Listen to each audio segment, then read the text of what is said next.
Hi everyone, and thanks for joining us for this joint webinar with Appsflyer and deltaDNA. Today we'll be showing you how to make your gaming app a success. During this webinar you'll learn to find the right players for your game, how to improve their experience through personalization, and how to monetize your game. I'd like to introduce you to your presenters today. We have Ran Avarami, who is Head of Marketing at Appsflyer, and also Mark Robinson, who is CEO at deltaDNA. We're going to start off the first half hour of this 1 hour long webinar with Appsflyer, and they'll be taking you through how to optimize your advertising campaigns. We'll then pass over to Mark from deltaDNA, who will show you how to find the most valuable players, how to personalize their experience, and how to monetize your game. If you have any questions during the webinar, use the comments box and we'll try to answer them during the question and answer session at the end. This webinar is also being recorded and we will email you a copy afterwards. So I'm now going to pass you over to Ran, who is going to get started on how to optimize your advertising campaigns. All right, thank you, Louise, Mark, and the rest of the amazing deltaDNA crew, which we are super proud to partner with. So in this webinar, we're going to tackle the entire life cycle of game analytics, from how you should optimize your user acquisition, what you should do in order to maximize their lifetime value, and how you should keep them playing in the long run. So in the next 20 minutes or so, I would like to cover some crucial steps that we at Appsflyer are dealing with on a daily basis, which is actually, how to take your advertising campaign to the next level and get 3 stars while you're at it. So for those of you who are not familiar with Appsflyer, I would like to give you just a quick glimpse of what Appsflyer is all about. We are the leading player in the mobile advertising analytics market and got some independent stats to prove it. As you can see from a study done by research company SourceDNA, we are #1 in the mobile attribution analytics market in terms of usage. So as you can see here, our SDK is the most used one compared to our competitors. Also, now you can see from another research done by a company called MixRank, you can see that our SDK has also the lowest churn or highest retention rates, which depends on how you look at it.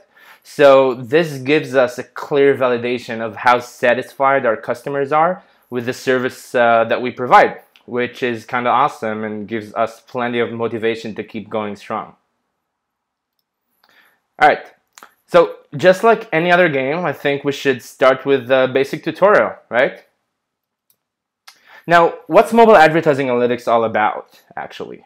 And why is it such an important component in your marketing mix? Well, we all know that there's a flood of apps and especially games in the 2 main app stores, both on Android and iOS. So it's really hard to get new players to try out your game out of the ocean out there, right? And actually a research that we recently did shows that the average app owner is expected to gain at least 25% of his users via paid channels. And with hundreds of ad networks out there, or as we like to call them, media sources, it is extremely hard to know which one you should choose to meet your goals. Now, I will keep on saying your goals over and over again in this session because we are seeing how each app owner has its own sets of goals that are unique to his business and should choose his strategy accordingly. Now, there isn't right or wrong in user acquisition. There are only decisions that are right for you as the developer of the game or of the app. Now, the study that we made also showed us that the average advertiser tries running with at least 10 different ad networks. And what mobile advertising attribution analytics actually does is helping you easily understand which of those networks will bring you the types of users that you need, so for the right price. And because just like any other business out there, out of all KPIs to focus on, the most important one is ROI, is return on investment. And there's a single equation that I personally really love in our business, which says that LTV, lifetime value, is higher than CPI, than cost per install. That means that it doesn't matter how much it costs to acquire a user. It only matters how much money you will be able to get out of that user and what will be your return on investment. So in the age of big data, companies like Appsflyer are the imperial judges, so to speak, or the rulers that have that bird's eye view of the ecosystem and can therefore give credit where credit is due. In this case, the last click before an install. This is the thing that we attribute. By continuing to track what a user is doing post-install, we are able to attribute your goals and stats to a specific network and allow you to optimize your user acquisition campaigns. So, as you can see here, you can easily get actionable insights on the performance of your channels.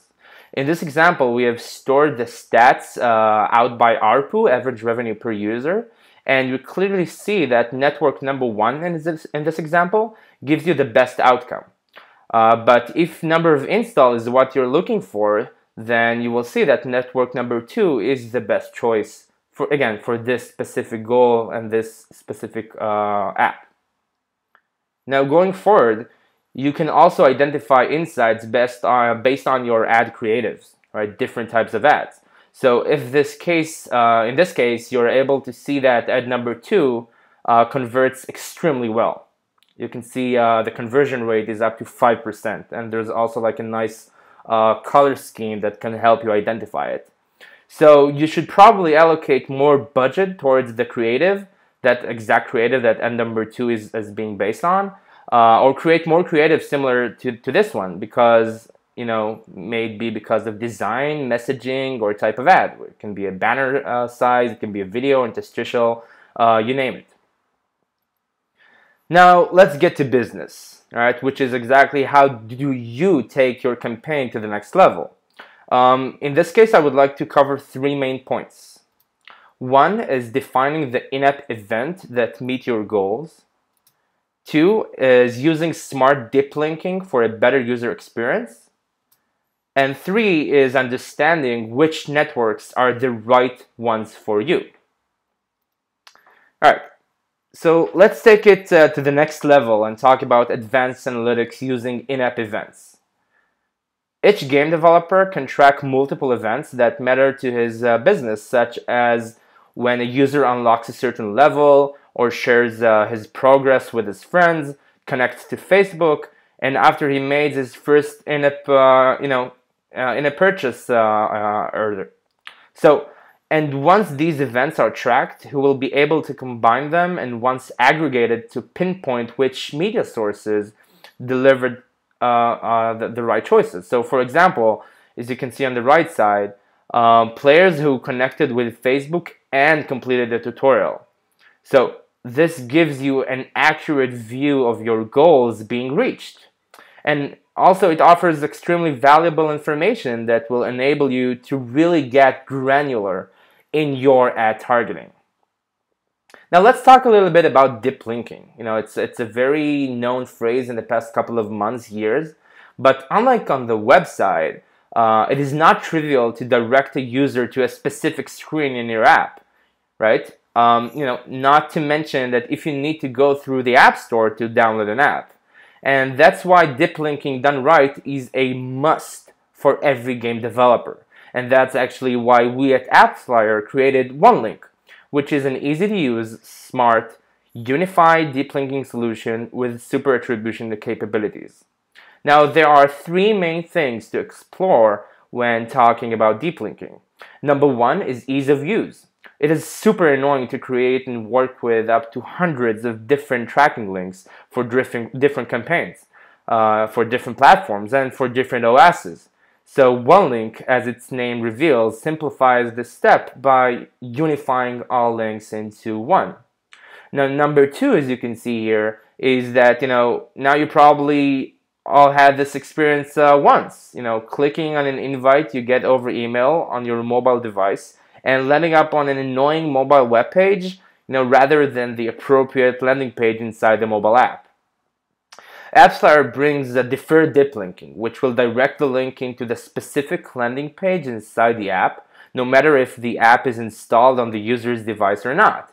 It's a non-disruptive user experience, actually, which is super important in today's environment in which users expect nothing short of a perfect user experience, and they should get it.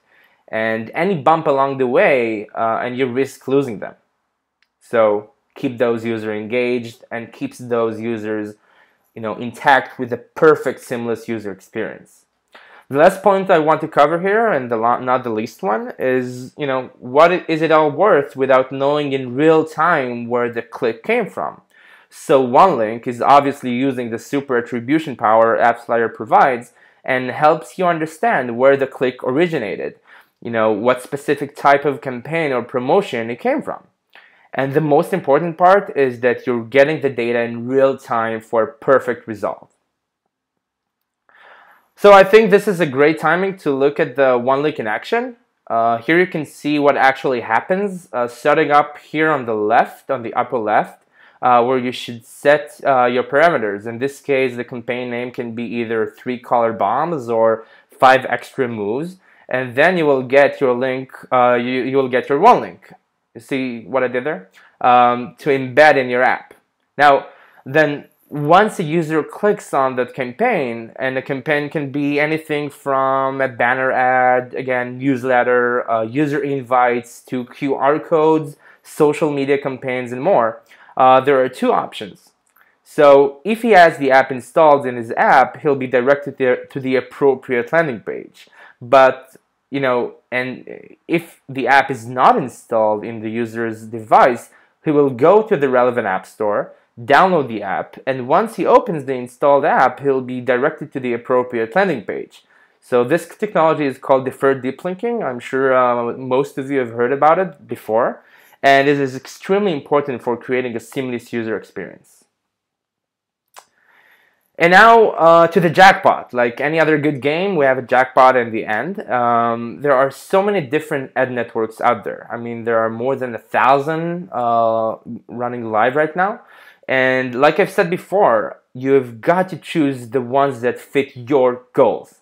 I keep on pushing for your goals because we truly believe that every app has a different set of goals, and it should be. So that's why we've been working on a special report, which will be released very soon. This is a comprehensive report that covered hundreds of millions of events to analyze ad network performance. And we want to give you a first exclusive sneak peek at the retention rates, specifically in the gamer vertical. These were produced by different networks on the 3 major days in which you should measure your retention rates, which most of the times are day 1, 7, and 30. So, without further ado, drum roll. Alright, so here's a sample of the results from day 1. You can see that the difference in retention rates between iOS in gray over here and Android in green. A very interesting insight that can be seen here is the rise of video ads from networks like AdColony, Vungle, Appsflyer by Unity, and others, which they drive highly retained users. And we also saw that networks who focus on big data and predictive algorithmic capabilities, like AppLovin, for example, perform very well.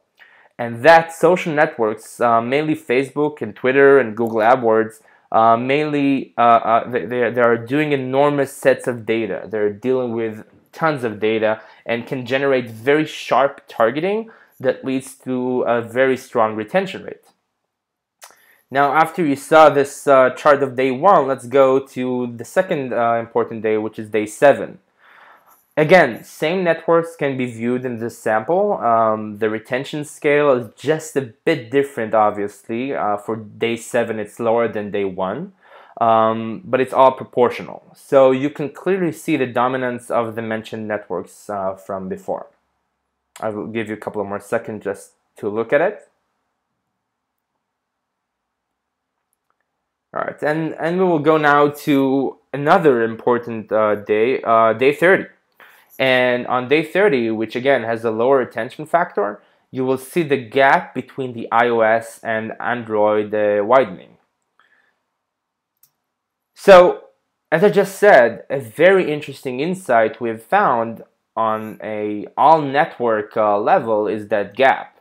You can see here how it changes throughout the life cycle of the user and getting to an astonishing difference on day 30.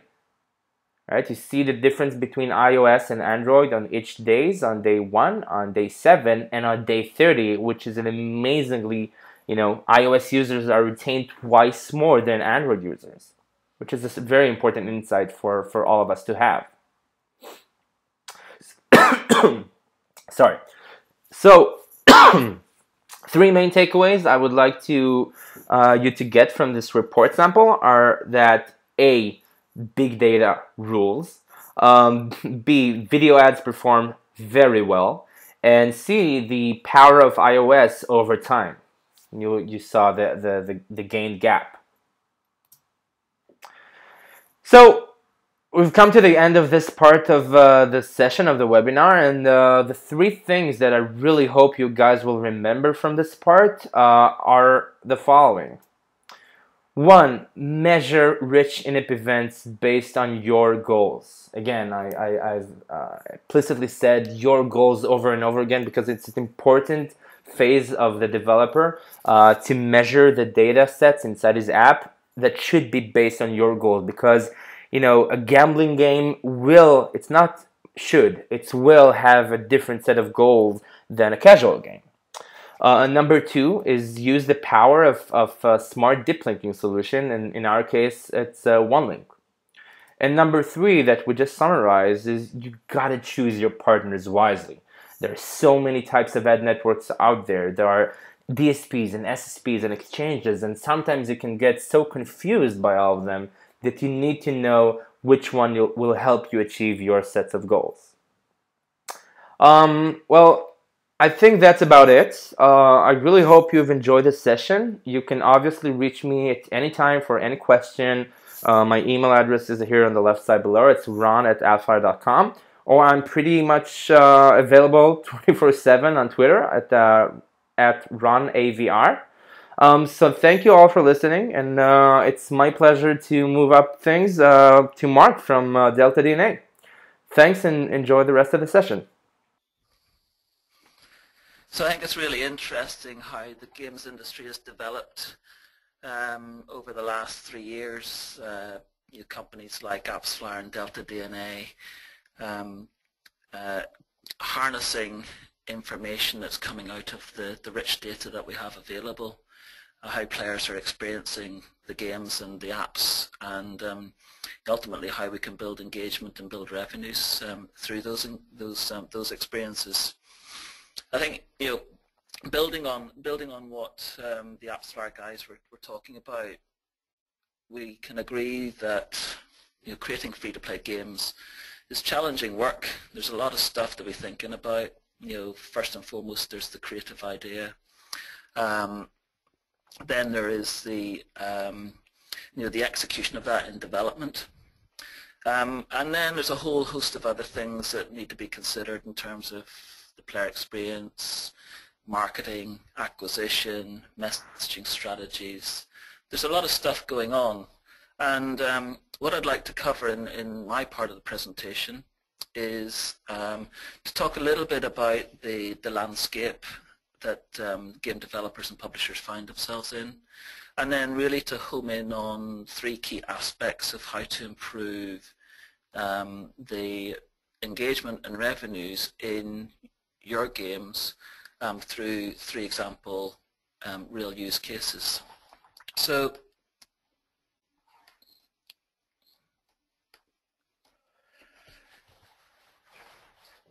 what we've seen in the industry is quite a challenging set of economics.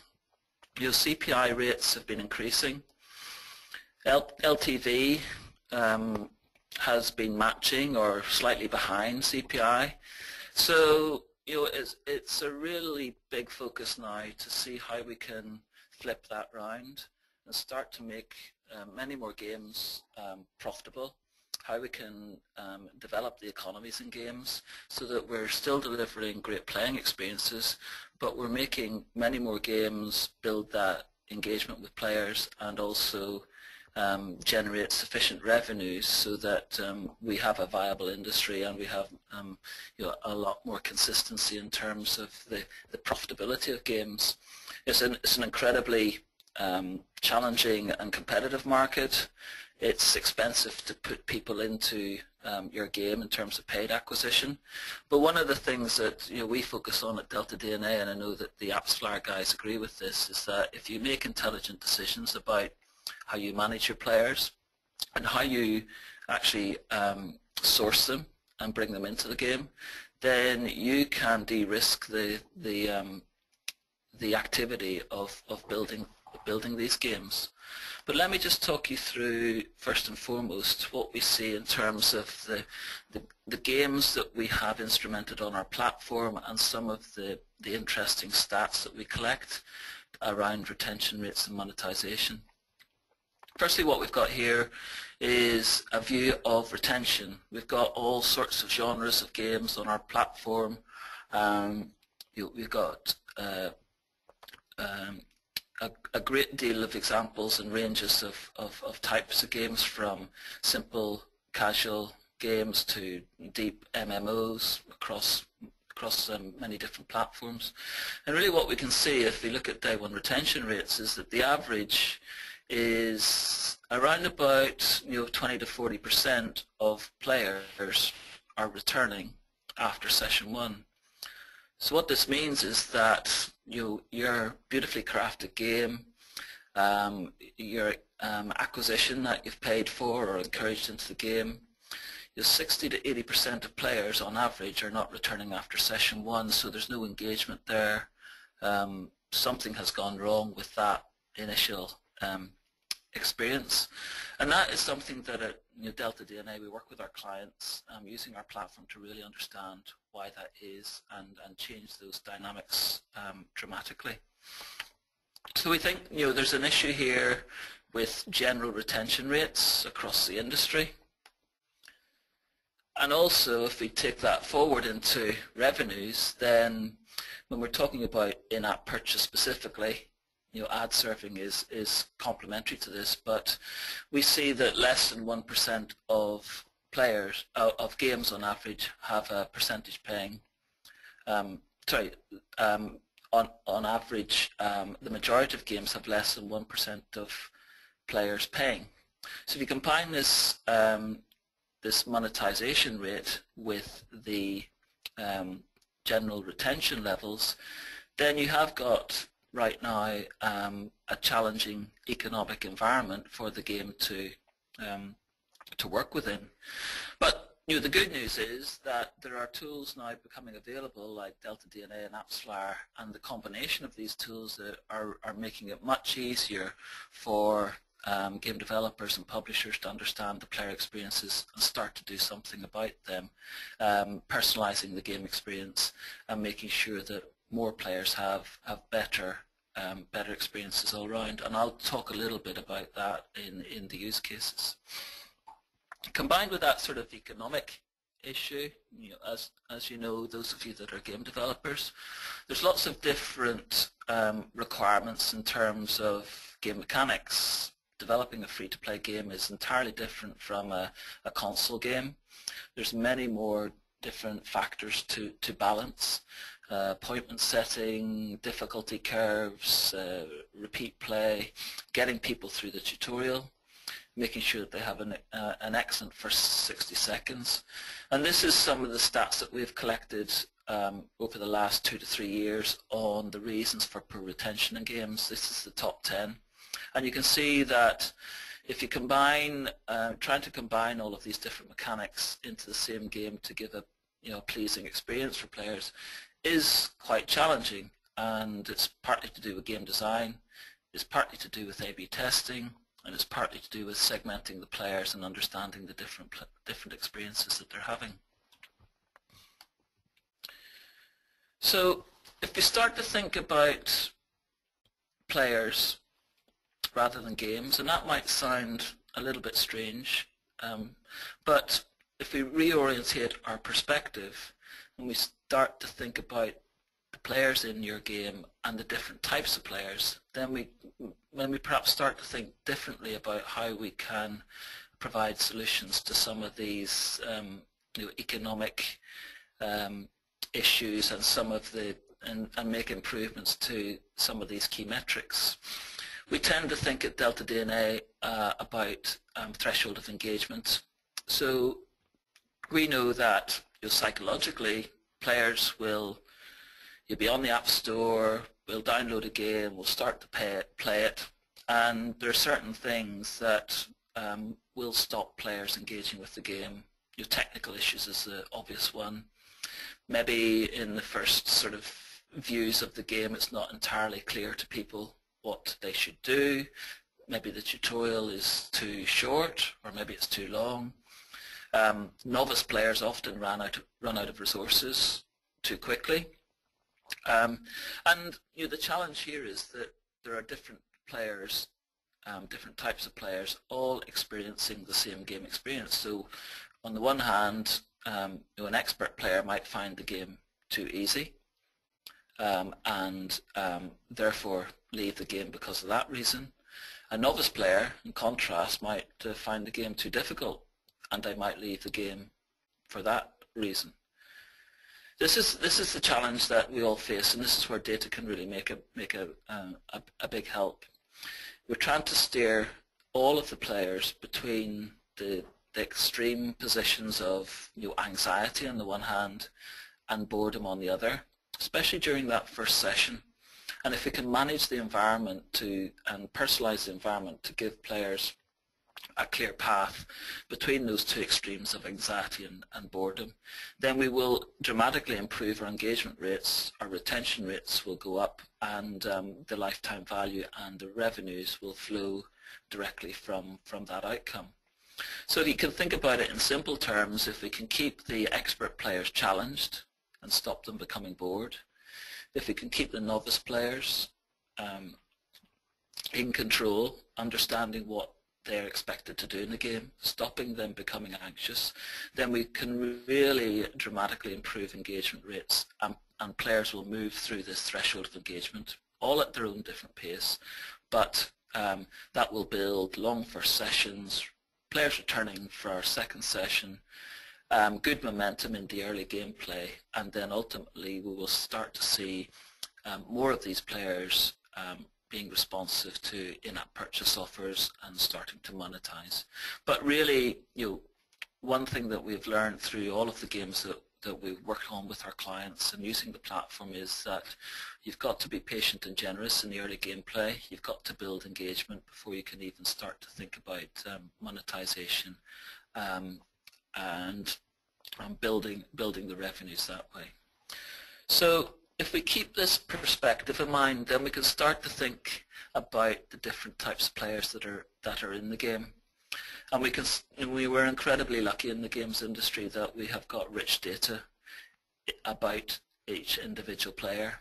We know about their competitive attitude, we know about how sociable they are, their levels of competency, momentum, how they use resources. All of these things we can learn from the data, and we can really get quite smart about the different player segments that are in the game and how we can respond to them by using personalization techniques. So for example, competency we can measure on the basis of win-loss ratios or kill-death ratios in certain types of games. We can measure competency by playing speed.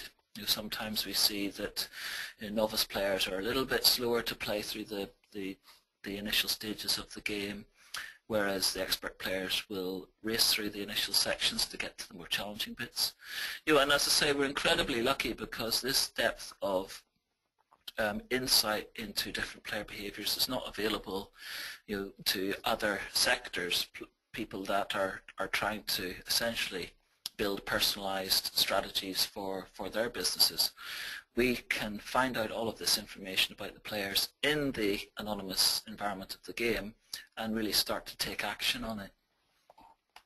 So This is the reason why at deltaDNA we've built our platform, our personalization platform, around this concept, and that's why we work with companies like Appsflyer to really get value out of the data that you're collecting and being able to make smart decisions about players and their interactions with the game.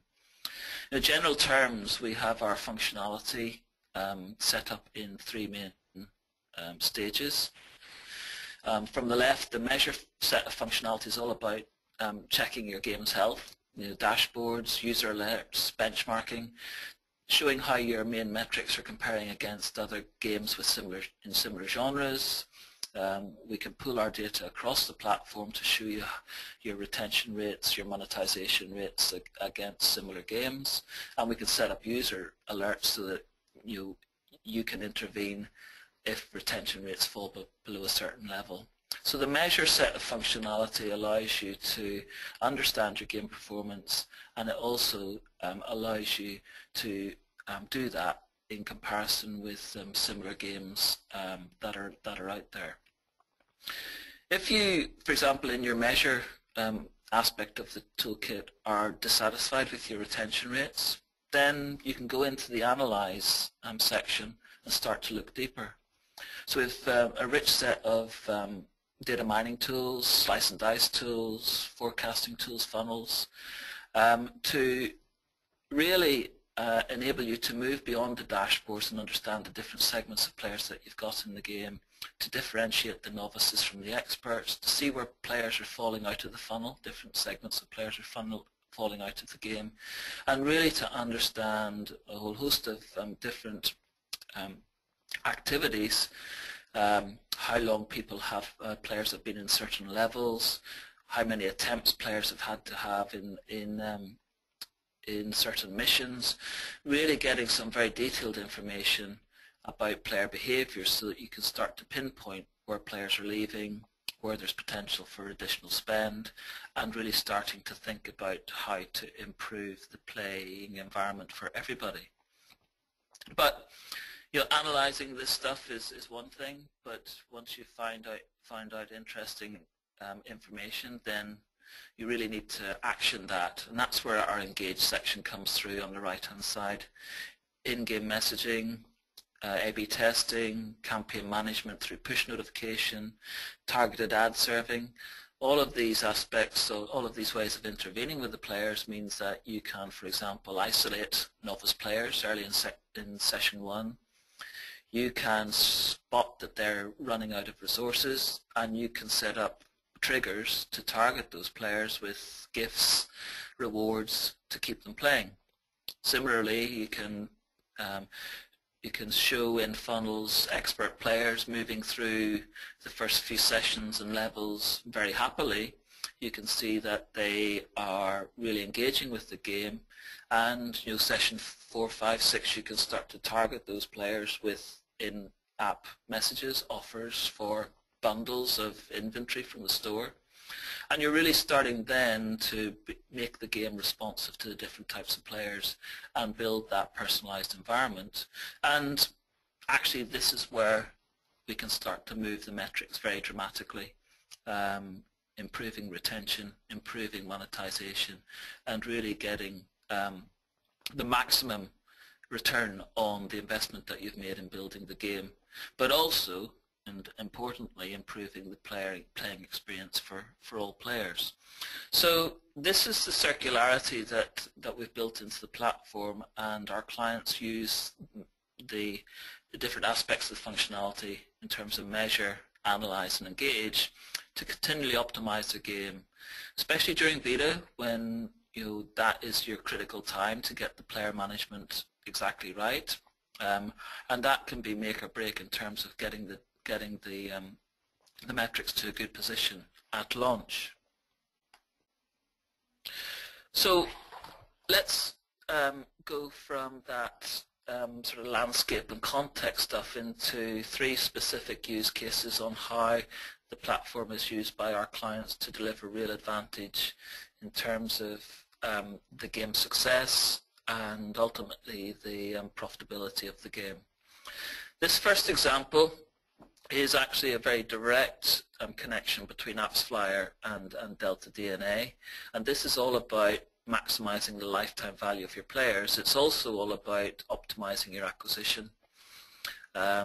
So in combination with Appsflyer, if we explain this chart from left to right, we have players out there in the App Store or Google Play, and through Appsflyer we can attribute with their smart algorithms the source of those players coming into your game as a developer. Now this is incredibly valuable information, especially when you tie it to the rich data that is collected through the deltaDNA platform within the game. So imagine the players coming through into deltaDNA with the source already tagged. Actually, then deltaDNA has a function, a feature set, which we call our acquisition optimizer. And this has got predictive modeling built in. And the really valuable part of this is that very early in your acquisition budget spend, you can start to determine, using deltaDNA and Appsflyer, which sources are delivering the highest spending traffic, the highest engaged traffic, which parts of your acquisition budget are really making a difference. So this is where we're getting really very good in the games industry at using this data, not just for reporting stuff through dashboards, but actually using player behavior and predictive modeling to make early decisions about acquisition spend. The acquisition optimizer toolkit allows you to forecast a 90-day LTV and a 90-day retention rate for each source. It also allows you to go down into much more granular detail around device, territory, any other attribution data that we can collect. So you get a very refined view of where your most valuable players are coming from. And the really important aspect of this is that we can do this after 3-4 days of data. With as little as 3-4 days of data, 3-4 sessions, we can gain over 90% accuracy on the LTV figures and the retention figures. So really, instead of having to wait for a couple of weeks to understand how your acquisition budgets are going, you can make really early decisions and save yourself a ton of money by reorientating your budgets at the most profitable aspects of your acquisition strategy. And this is valuable because, as you know, as developers, it's very easy to quickly go through tens of thousands, even hundreds of thousands of dollars in acquisition spend and be very disappointed at the quality of the players that are coming through. So this toolkit, combining Appsflyer attribution with deltaDNA rich data and predictive modeling, allows you to make those really important decisions much earlier in the life cycle, save yourself a ton of money, and use your acquisition budgets wisely. The next example moves from acquisition optimization, which is obviously a key consideration in the game economy, to thinking about player experiences and understanding what sort of economic models work well for players and how to test them. So this is an example driven from A/B testing. Our client Nanobit, who are a great game developer and publisher, is situated in Croatia. I use a lot of different aspects of the deltaDNA platform, but one that they use most is A/B testing, especially during launch periods, as they say, pre-launch periods and in beta, where they're starting to optimize the environment, starting to be smart about the difficulty curve that is involved in games, how store pricing is set.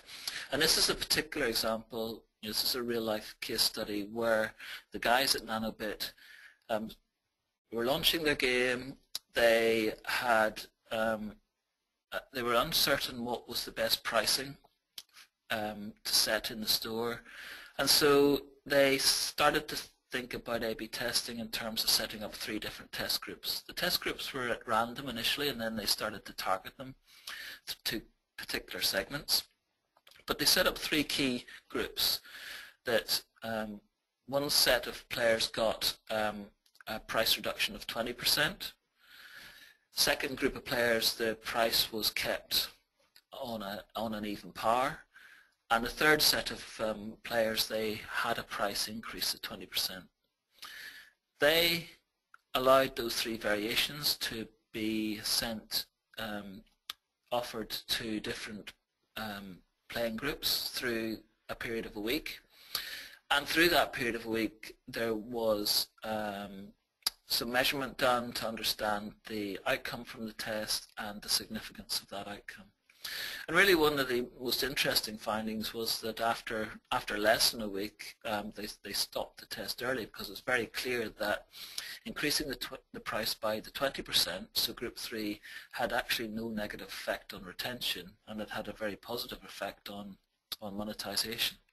So revenue was up by 20 to 50% in this example. There wasn't an impact on retention, so the A/B test was very quickly transformed into a pricing inventory that was applied to all of the players in the game. A/B testing is used a lot by our clients, especially if it's segmented, to understand how to balance the game well, just in terms of not only just the look and feel of the game, but also, as I mentioned before, the difficulty levels, pricing, all of the key mechanics in terms of maybe the tutorial, the onboarding.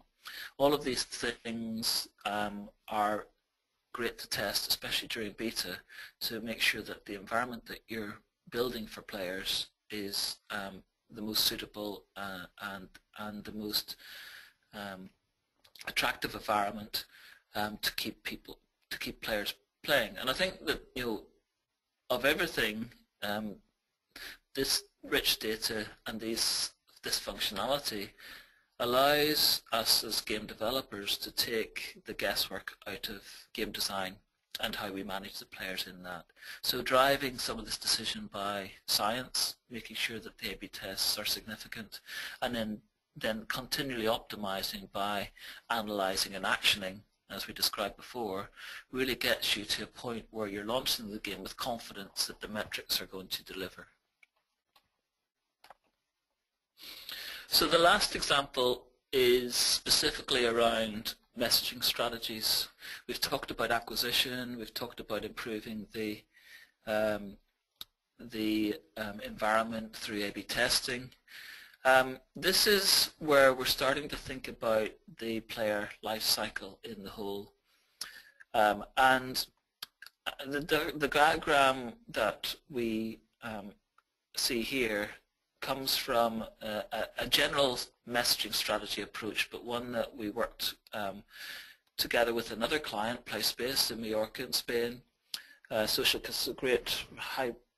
successful social casino outfit, where we were working with them to instrument a messaging strategy that was going to be responsive to players at different parts of the life cycle. So you can see that the curve describes how players will start a game, move through retention and engagement phase, discovery, engagement, then move through maybe socialize phase, advocacy of the game, and finally through sort of monetization, mastery, and retention, maybe disengagement and defection. So if we think about the player life cycle in these specific terms, then we can start to use deltaDNA platform to instrument messages to be sent at each part of this player life cycle. Initially, you tailored tips to novices, gifting to novices, making sure that we're giving players every incentive to stay with the game, understanding win-loss ratios, understanding how quickly players are moving through levels, how many repeats they're having on missions to to be successful in missions. So we can intervene with messaging strategies to support engagement, to support all players as they make their way through the initial stages of the game, especially thinking about novice players and players that are having a difficult time, not having great outcomes, and how to intervene to support them through that phase. Then we can move through into looking at resource depletion, and instead of gifting, if we've got engaged players, then we can make offers. We can have first payment bundles targeted at different player behaviors. Aggressive players, maybe in certain games, should get weapons and ammo bundles. More sociable players or more strategic players might appreciate boosters. So we're really starting to get into personalization properly now, and to see real good outcomes from being very specific about the offer that we're making to players at different parts of the playing life cycle. Also VIP strategy, wheel strategy, loyalty programs, and then finally, as we see players running out of momentum or starting to run out of content in the game, then cross-promotion to other games in the portfolio, making sure that we keep those players within the game ecosystem for the particular client, and we maximize engagement and revenues by giving the players the best possible experience and the most fun.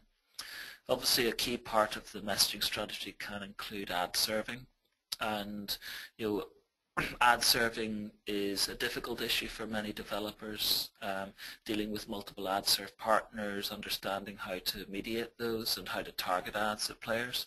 So using the intelligence in the deltaDNA platform to target the right ads at the right players at the right time means that we can improve the levels of impressions, and we can also make sure that CPMs are maximized through dynamic and intelligent mediation. So, the outcomes here for PlaySpace were very dramatic, as you can see. A 350% increase in engaged users. Our definition of engaged users was very strict. It was playing for 10 days consistently in a row, and we moved the dial by 350%, which changed dramatically the viability and the volume of the playing base. A 20% improvement in players returning. This was through appointment setting, deals of the day, making sure that there was some matching in the multiplayer aspects of the game, so that experts were matched against experts, novices were matched against novices. And the really most dramatic aspect of the outcomes here was that the revenues in the games increased by 6-fold, combining this personalized approach with a segmented view of the player base. So you can see that there is no need to be downhearted about the economic landscape that I talked about at the start of the presentation. The engagement rates and the revenue rates really can be moved dramatically. The way to do that is to start to think about the different players in your game and the sorts of experiences they're having, and to use tools like Appsflyer and deltaDNA to really understand those players and action a personalized environment to give those players as much fun as we possibly can. So just to sum up, we have got an industry now that is really starting to find its feet in terms of using data and using rich data to best advantage. We know that we can interact with players in real time. We can change the game and personalize the environment, and we're starting to see the toolkits and the predictive modeling and the frameworks in place that we can really start to help publishers and developers de-risk the effort of building free-to-play games and launching free-to-play games, and making sure that we're taking the guesswork out of that development process, making sure that we maximize the opportunity that is in the game, and really harnessing the great ideas, the excellent execution of the development, by using this data, delivering these insights, and starting to interact with players in this personalized way. So that's really all I wanted to cover in this session. I'll hand back to Louise now, and we can wrap up and maybe cover off some questions. Thanks for that, Mark. I'm going to invite back Ran as well. Hi, Ran, are you there? Hey. Hey. I hope you're feeling a bit better there now, Ran. Well, thanks to Shani for stepping in. Yeah, I thank Shani, and I apologize, and my main conclusion is do not eat hot, spicy things before a webinar. Okay, well, we've had a few questions come in during the webinar. The first one, I believe, is for Mark, and that is, what is the relation between player engagement and satisfaction, and what is your approach on measuring these? That's a great question. I think satisfaction depends on the type of player that you're talking about. Satisfaction to an expert hardcore gamer is actually getting a decent challenge and overcoming it, but not overcoming it too soon. Satisfaction for a novice is probably a little bit more like they are in the environment, they understand what they're meant to be achieving, they can be tenacious and they can be patient, but they understand the landscape and they know where they are. So I think that satisfaction is a term that covers different things for different players, and really the way that we deal with that is to segment the players first and foremost. If you've got aggressive players or passive players, sociable players, novices, experts, all these different types of players are in your game. What is going to satisfy them in terms of the experience, and then really start to think about how you deliver that experience in the gaming environment. Thanks for that, Mark. I hope that answered the question there. I'm sure it did. The next one is, I think, for Ran, and the question is, without the cookie and with the fragmentation of mobile space, how accurate is mobile measurement today? Yeah, well, also a very good question. First of all, it's very accurate. I mean, as we all know, cookie cannot be worked on mobile, unlike the web. There are different types of identifications like device ID, IDFA, and Google Referrer ID.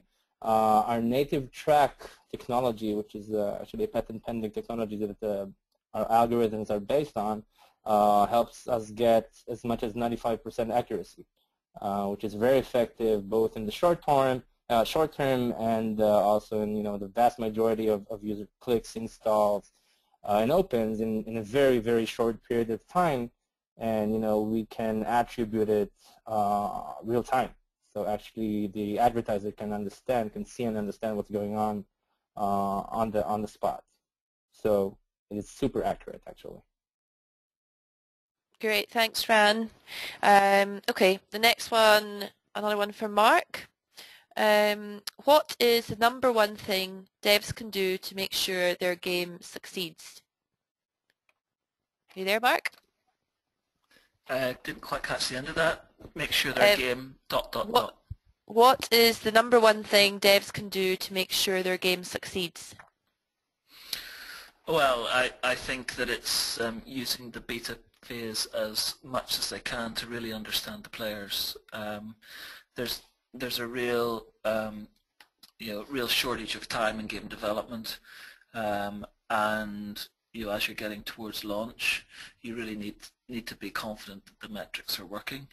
So segmenting the players, understanding where the blockers are, being really clear about what actions are going to be fixing those blockers, running A/B testing is incredibly valuable, because ultimately that the players are going to respond post-launch to those issues if they're not fixed during the beta period.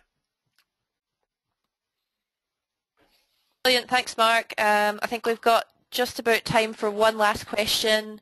We'll pop this one over to Appsflyer, and the question is, what do you think is the next big thing for mobile user acquisition? Are you there, Ran? Oh, that's so... Yeah, I'm here. Can you hear me? Yes, did you hear the question? Yeah, I heard it. It's Okay. funny because there are so many types of next big things in user acquisition and retargeting and others. But the funny thing is something that's sort of a vintage thing is going on, which is TV ads.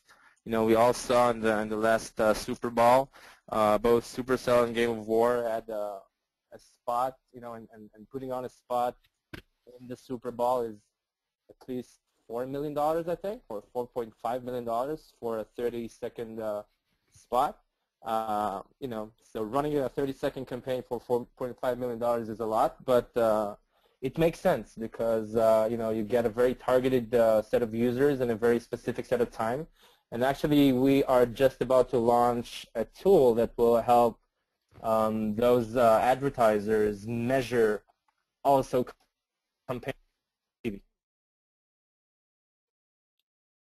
I think I'll rephrase the last one because I wasn't heard, I think. So Yep. we're just going to Thank you. launch a tool dedicated for measuring those TV ads campaigns on the various levels. And you will, you know, I was surprised and you'll be surprised to see how much ROI advertisers can gain from TV ads. And that's already happening. So I expect it to even increase in the very near future. Okay, well, thanks for those answers there. I think we've actually run out of time now. There has been a few more questions that have come in. What we'll do is we will try to email some responses to you within the next 24 hours. We have also made a recording of the webinar, and we'll be sending this out to everybody who attended and also those people who didn't manage to make it along today. That just leaves me to say that I hope you enjoyed the webinar and found it interesting, and that I hope it will help you all to make more successful games. If you are interested in checking out any of the tools available through Appsflyer and deltaDNA, please feel free to visit either of our websites where you'll find contact information, and we'd be delighted to speak to you more about how we can help you with your games. So thanks to both Mark and Ran. Good night, everybody. Good night, or good day if you're over in the States. And Thank we'll you, hopefully Louise. see you next time. Thank you. Thanks, Ran. Thanks, Mark. Bye, guys. Bye. Bye. Bye then.